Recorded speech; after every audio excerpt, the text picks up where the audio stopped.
What happens when your best customers suddenly stop showing up? That's exactly what has been happening across the United States in 2025. For decades, Canadians have been some of the most loyal visitors south of the border, crossing into American towns to shop, to ski, to golf, to enjoy beaches, or just to grab cheaper gas and groceries. On average, Canadians made more than 20 million trips to the U.S. every single year, spending billions of dollars and keeping countless hotels, restaurants, and small businesses alive. But this year, everything changed. A wave of Canadian frustration over tariffs, political tensions, and border issues has boiled over into a quiet boycott. Car crossings into the U.S. are down by almost a third. Flight bookings have been slashed.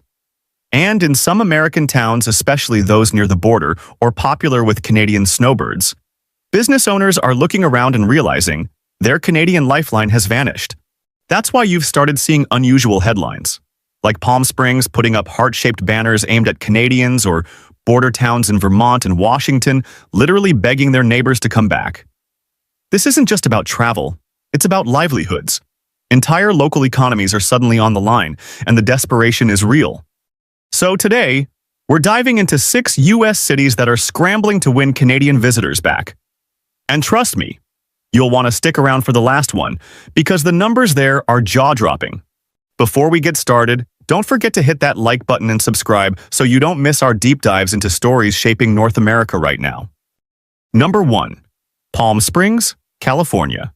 Palm Springs has long been one of the crown jewels for Canadian travelers looking to escape harsh winters.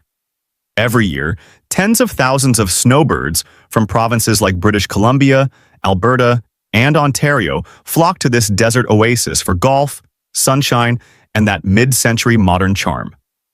In fact, Canadians make up such a large slice of the tourist base that local businesses say their presence supports roughly 2,000 jobs and pours hundreds of millions of dollars into the local economy. But in 2025, the relationship has hit rocky ground. After tariffs and new immigration rules soured cross-border relations, Canadian visitor numbers tumbled. Palm Springs felt the drop immediately. Restaurants sat half-empty, boutique hotels struggled to fill rooms, and even everyday services like car washes reported their revenue was cut in half. Some Canadian homeowners, once eager to buy winter properties here, have now put them back on the market. In response, Palm Springs decided to do something bold. City leaders launched what they called a love letter campaign. Dozens of bright red banners, shaped like hearts and decorated with Canadian flags, were strung across Palm Canyon Drive, the city's main street. The banners spelled out messages like "Palm Springs loves Canada" and "We miss you," making it crystal clear that this wasn't just a marketing gimmick, it was a plea. It's a rare sight to see an American city publicly courting one specific nationality with such affection. But Palm Springs knows its survival depends on winning Canadians back. Number 2. Washington State border towns.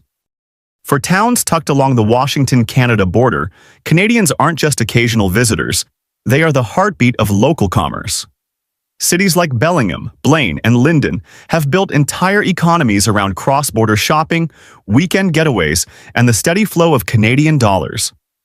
In a normal year, British Columbians head south for everything from outlet malls to Costco runs, filling their cars with cheaper groceries, gas, and clothing before heading back home. But in 2025, that steady stream has slowed to a trickle. With political tensions running high and calls for a Canadian boycott gaining momentum, local Washington businesses have been left staring at empty aisles. Gas stations near the border report some of the sharpest drops in sales since Canadians once fueled a huge share of demand. Retailers in Bellingham, who used to joke about needing more parking for Canadian license plates than locals, are now watching sales decline by double digits. What makes this so painful is how intertwined these communities are. Many Washington residents work directly with Canadian customers. Some even price their services in Canadian dollars. When that connection is suddenly cut, it feels less like a seasonal slowdown and more like a rug being pulled out from under them. That's why chambers of commerce and local officials have been openly pleading for Canadians to return. Their message is simple: we are neighbors. We want you back.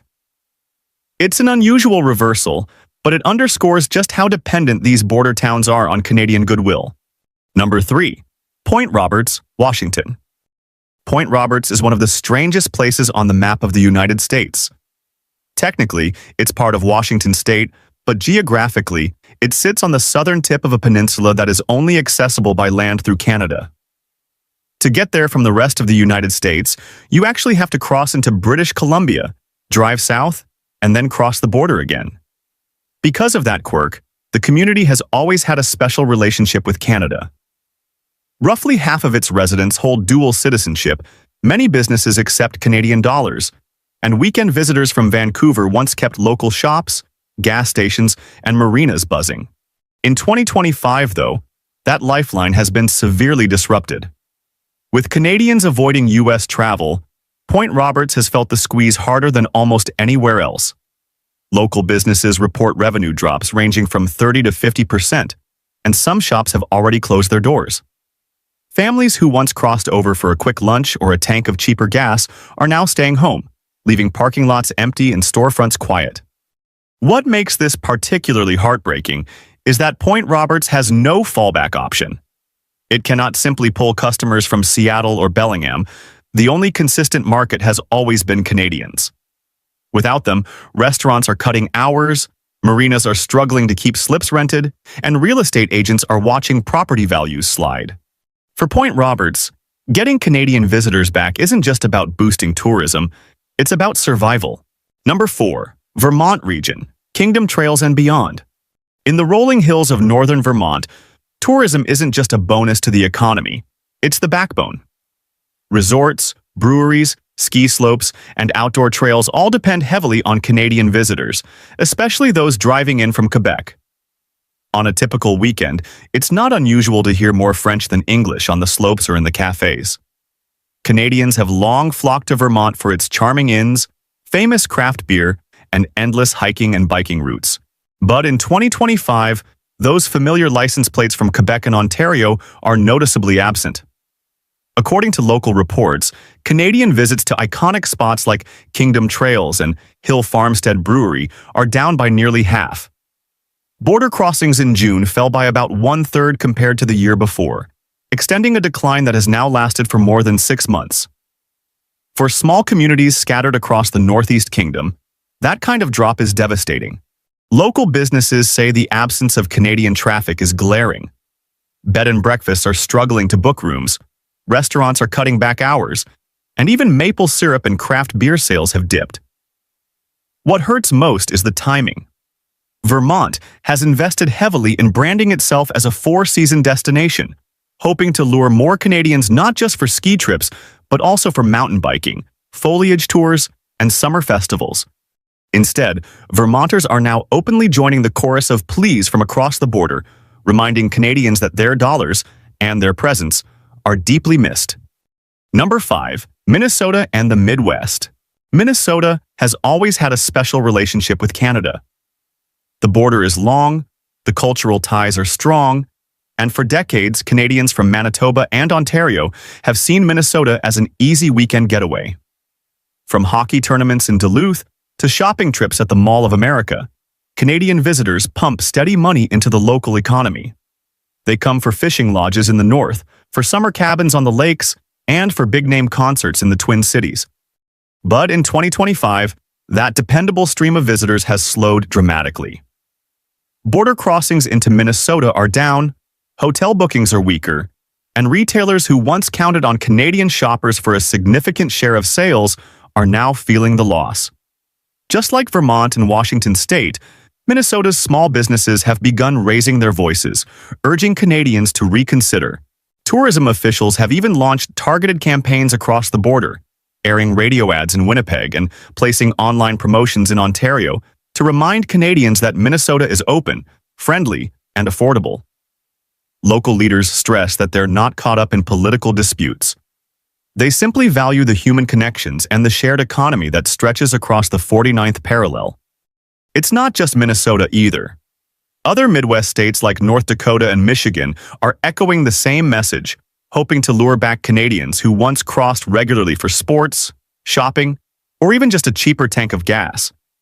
Together, these states are finding themselves in unfamiliar territory, having to actively court the neighbors they once took for granted. Number 6. Florida. If there's one U.S. state that Canadians practically adopted as a second home, it's Florida. For decades, millions of Canadians have poured into cities like Fort Lauderdale, Orlando, and Tampa, escaping brutal winters and spending weeks, sometimes months, in the Sunshine State. Known as snowbirds, many even bought condos or houses, turning neighborhoods into seasonal Canadian enclaves. In 2024 alone, Florida welcomed around 142 million visitors, and more than 3 million of those were Canadians, making Canada by far the largest international market. But the boycott of 2025 hit Florida especially hard. Within just a few months, bookings plummeted. Reports showed Canadian reservations dropping by nearly 60% from February to March, leaving airlines, hotels, and even Disney area attractions scrambling to adjust. Restaurants in Fort Lauderdale that once served packed dining rooms full of Quebec and Ontario tourists are now operating with empty tables. The fallout has even reached real estate. Realtors who specialize in selling Florida homes to Canadians say dozens of properties have been listed for sale, but buyers are nowhere to be found. For a market that once thrived on Canadian retirees investing in vacation homes, this is a sharp and painful reversal. Local tourism boards and business groups are now urging Canadians to come back to your winter home. Florida doesn't just miss the money, it misses the people. From family theme parks to small beach cafes, everyone is feeling the absence of their most loyal visitors. So, has Dear Canada backfired? In city after city, the answer seems clear. When Canadians stop coming, the impact is immediate and painful. From desert resorts in California to ski towns in Vermont, from border villages to Florida's sun-soaked beaches, entire communities are realizing just how much they relied on their northern neighbors. The question now is whether these heartfelt campaigns will be enough to win Canadians back, or if the chill in relations will last far longer than anyone expected. If you found this breakdown helpful, don't forget to like, subscribe, and share for more stories like this.